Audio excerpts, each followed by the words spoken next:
So recently, Acharya you too visited Varanasi, the birthplace of Kabir Sahib, and you have mentioned it a lot of times in your videos, the importance of these couplets, of these dohas.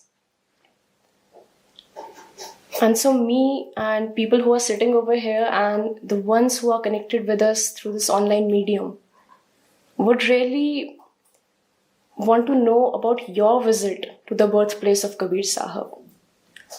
Also, there's a seeker, Amarnath ji from Hyderabad. He's connecting with us.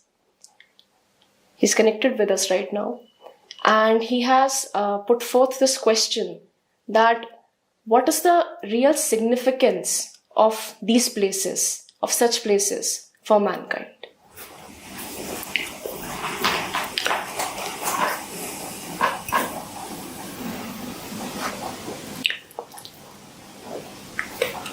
One has a body, one has to keep it somewhere, right?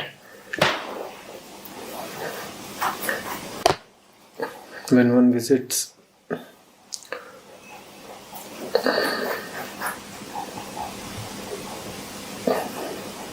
a Kashi or a Rishikesh, then people ask, why did you go to that place? As if it is possible to keep the body in no place.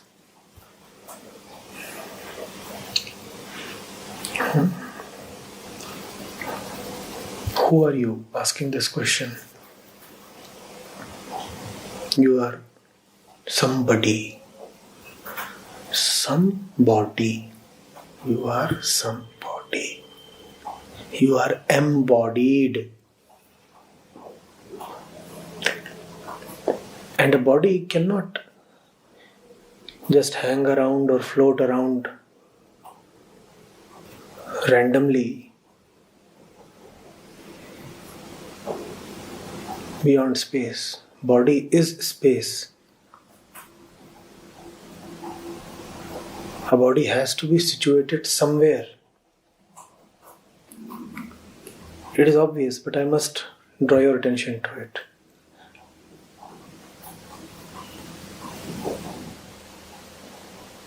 As long as there is the body would be at a particular time and at a particular place. Body and place go together.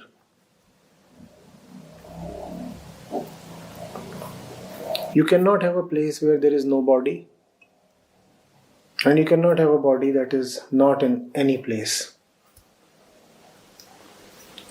So one has to be somewhere. Now, why does one never ask in the same puzzled manner? Sanjay, why were you found at your office? Anshu, why were you found at your home?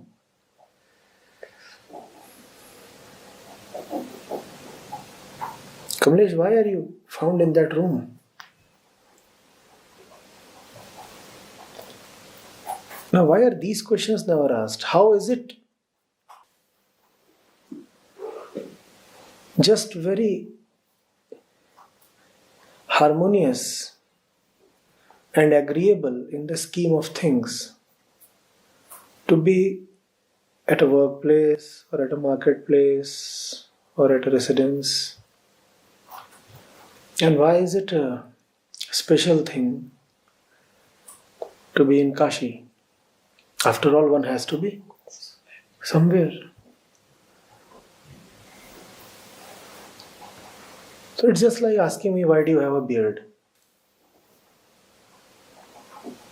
Why should I first not turn around and ask you, why don't you have a beard? Just as the body and space go together, similarly the body and beard go together. Even women have facial hair. Most of them don't like it, but they do have it, right?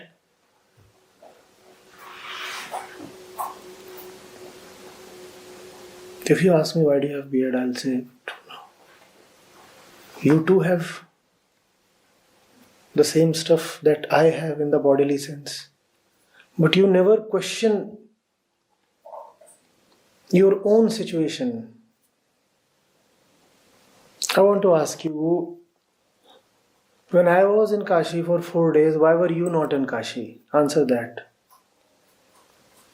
I made a particular choice because a choice has to be made. This body bag has to be kept somewhere. I have this cup in my hand. I have to keep it somewhere. So I kept it. That's one particular choice I am making. Before you question me on my choice, and yes, you are questioning me, it is not merely curiosity. If you will look deeper into your question, the question seeks to assert that one's presence at a spiritual center is a special matter, and special is abnormal, is it not? Now, how is it normal to be present on a chilly December night in your home, tucked away, nicely, warmly under your soft quilt? If that be your situation, are you ever asked, why are you here? It is supposed to be normal. But if I am at Kashi, it is supposed to be abnormal. You will say, no sir, we aren't saying it's abnormal. We are just saying it's brilliantly special. Why should it be special? It's a choice.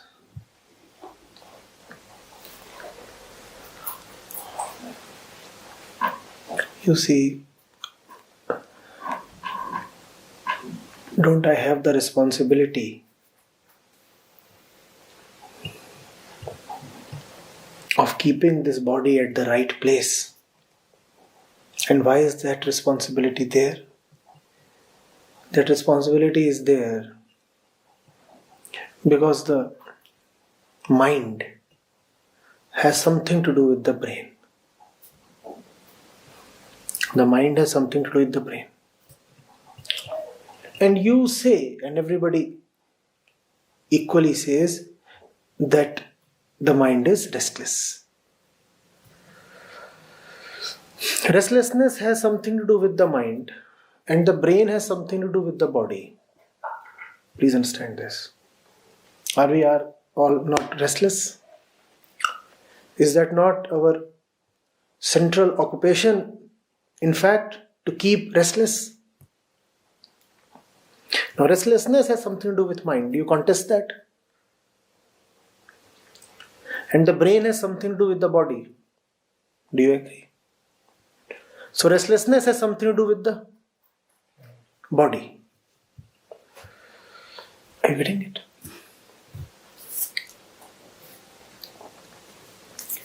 This body has to be brought to a place where the mind gains a certain rest.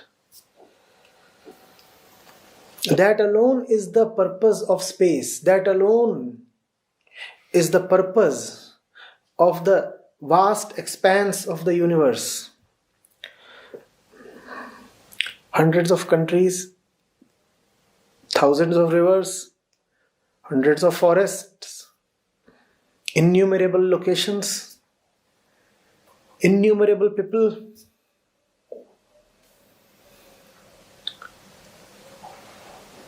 Cities, villages,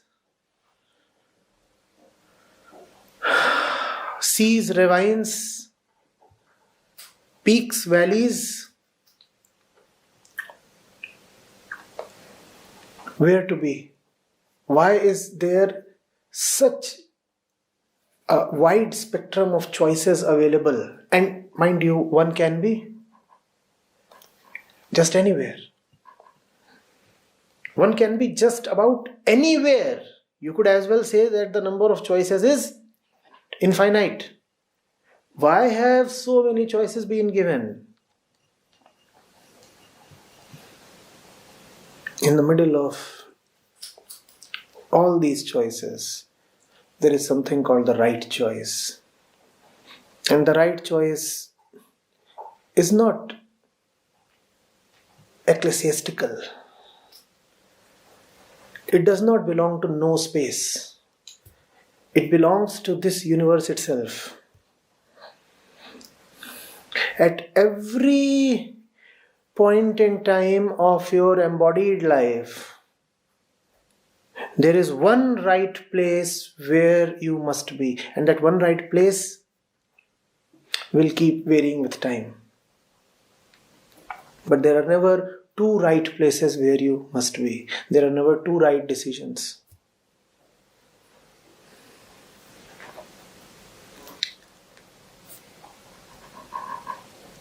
Your restlessness demands very, very delicate decision making. Body is space, and space exists so that you can choose rightly within space. People talk of belonging to the dimension of no place. Wistfully, people long for that dimension in which there is no place. Before you can belong to the dimension of no place, first of all, learn to choose the right place in the earthly dimension. Even in the earthly dimension, if you cannot choose the right place to be at, how do you hope to be admitted to the dimension of no place? Is that ever going to happen?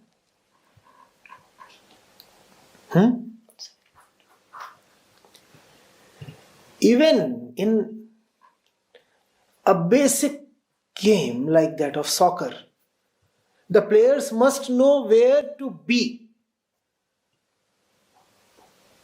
Right?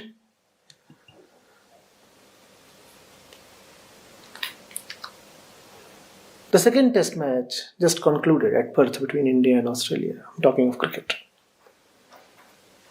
Australia walked away with day one of the match, and that set the tempo.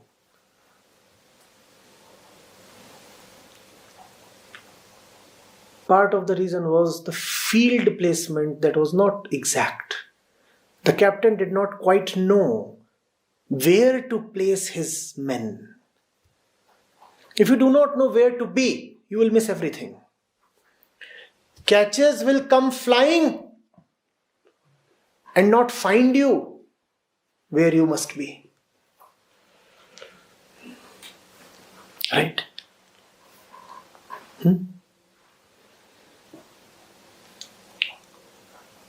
So if you're asking me why I was at Kashi, I'll ask you, why are you at Hyderabad?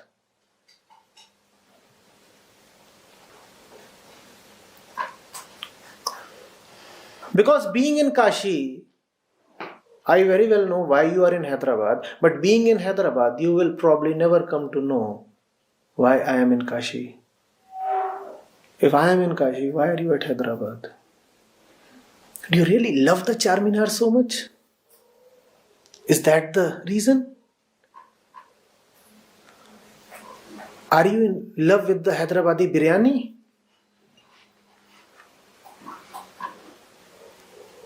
What keeps you there? And this question must be asked. Don't say, but the answer is commonsensical. Don't say, but the answer is obvious. The answer is not obvious. What keeps you in that city?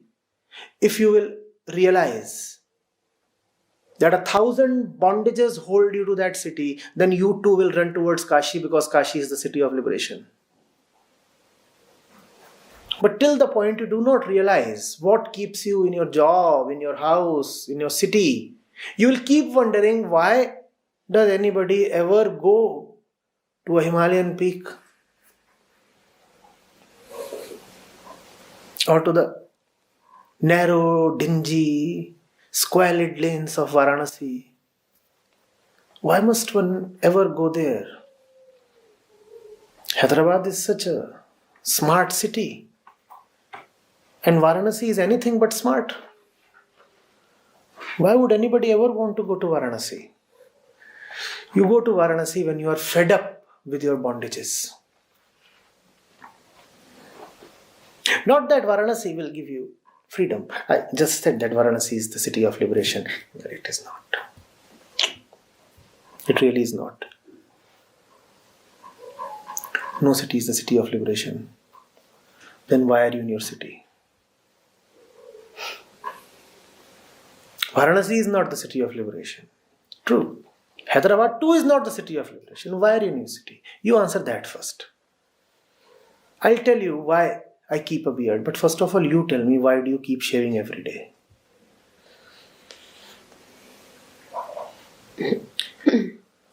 What keeps you beholden to your razor? You do something. I don't do anything. I just let the beard flow.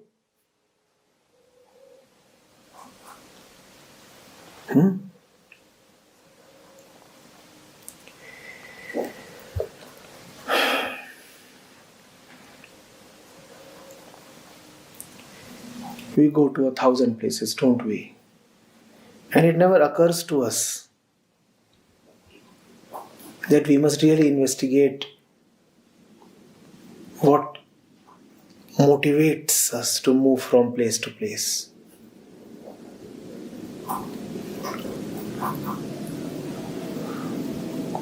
Since ancient times, trading routes have spanned across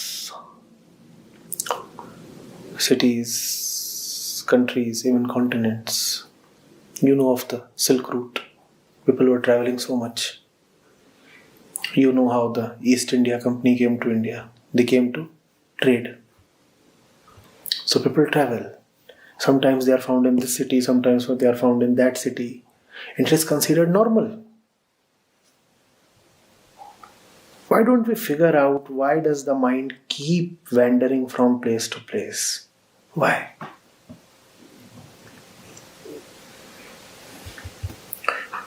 What do you want when you relocate from one city to other? So a woman might get married and then she often, happily relocates to the city of her husband.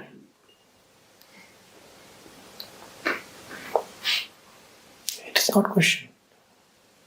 It is not questioned because she is moving for the sake of the body. She is moving for the sake of convention. And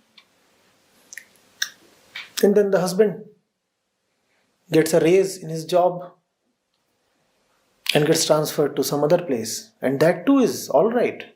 The husband got a raise and got transferred from Gurgaon to Mumbai or Hyderabad. That is alright. One is moved for the sake of money from Gurgaon to Mumbai. It is okay. So behind every movement there is a motive, or is there not? Why did the woman move from Lucknow to Gurgaon?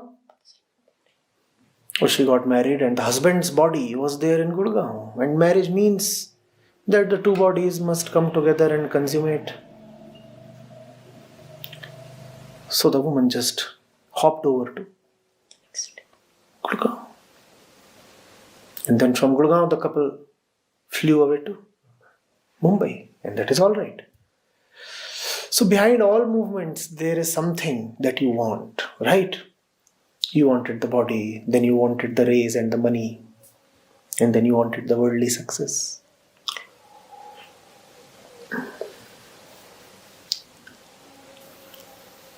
There are some places that are designed to remind you that all that you want is of no avail and would be of no avail. So I was with the participants And in the night we all took a boat.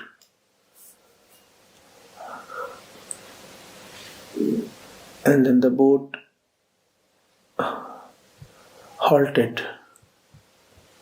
for a sufficiently long time in front of the Manikarnika Ghat. And do you know how many funeral pyres were alit there parallelly? Not one, not two, not four, at least a dozen of them.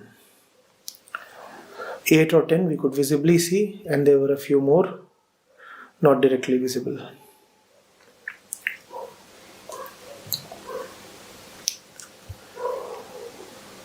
And it was quite a spectacle. It was tourism of the highest order. So many boats had assembled there just to look at this marvelous sight of human bodies turning into ash and vapor. Would you get to see this in Hyderabad? You can move to Hyderabad for the sake of body or money, or because you have attachments and relationships and maybe old habits. You were born and brought up there, so you stay there. But there is no city that has really turned death into a spectacle.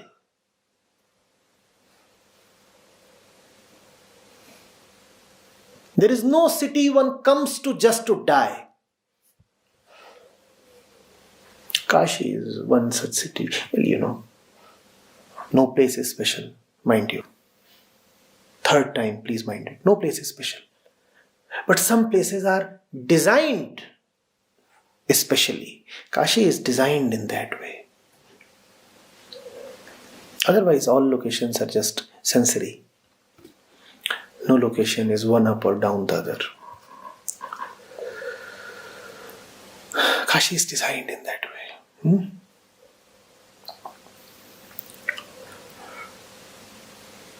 If you go to Kashi for business reasons, you must be a very petty businessman. There is hardly any industry there except for some, handicrafts and such things.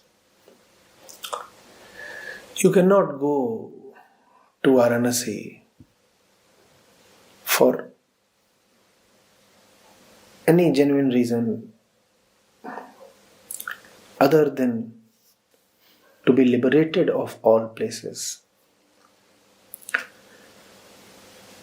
So those who are attached to places must go to this one place to gain liberation from places.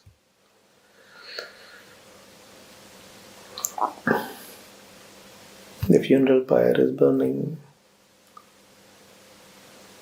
and it's a December night.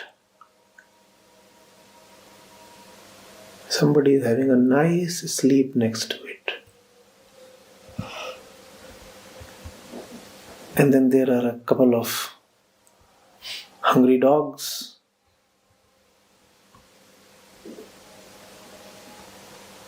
Greedily looking at the next body in queue,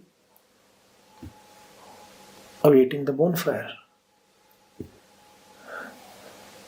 They too want to get rid of the cold.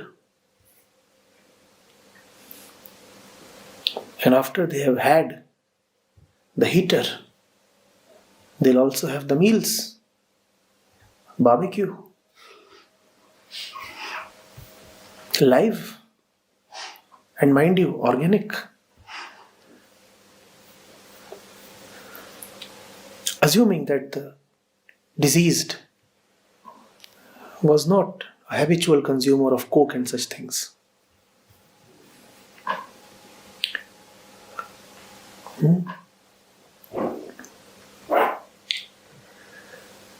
There is nothing in that city. Prehistoric, old.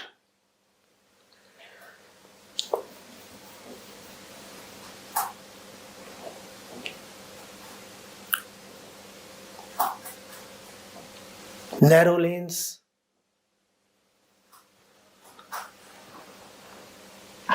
blocked by bulls.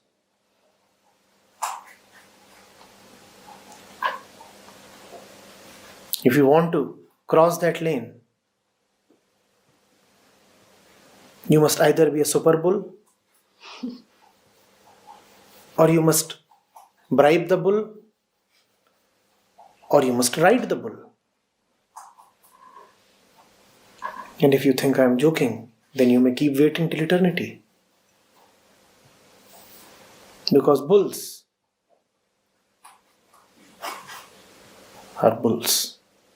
They don't want to give anybody the right of way. What's there in that city? Even to move 2 kilometers or 4 kilometers, you take half an hour or 1 full hour.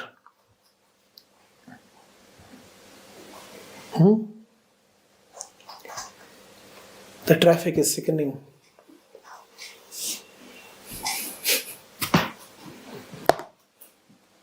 And people live in their old, fossilized ways.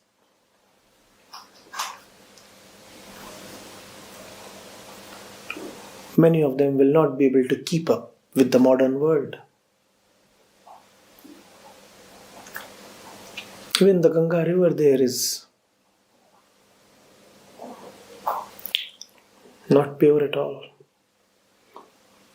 Its width used to be around 360 meters, just around 20-25 years back when I was in college.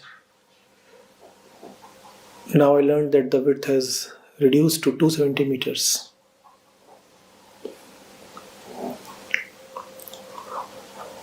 But that place is designed to liberate. They say it is the oldest city in the world. And if you die here, then you are liberated. I do not know whether the ones who die there are liberated. But what is certain is that the ones who are too enamored with life must come there and watch the dance of death. Those who are dying there are doing the living a great service. The living get a chance to watch the train of death, the chain of death.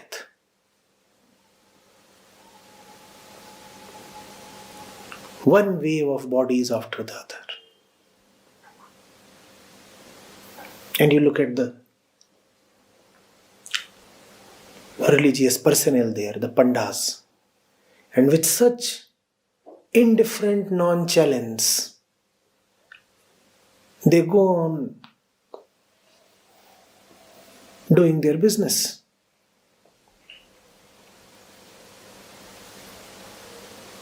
That's how existence looks at human birth and death. Indifference, nonchalance, like the face of the panda.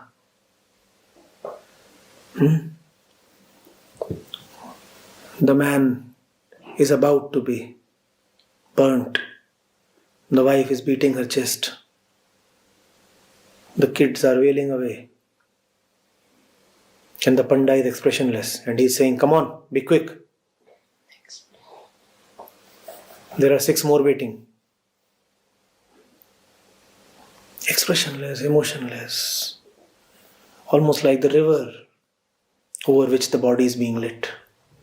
Almost like the tree that is overseeing this drama. Nobody gives a damn. That's what Varanasi tells you. You go to other cities to get a great life. Now, if you are fed up of all kinds of great lives, then you can come to Varanasi to get a great death.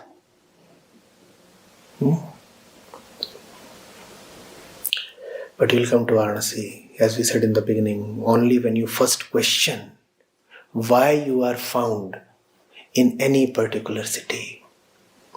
You have to ask yourself, why am I found where I am?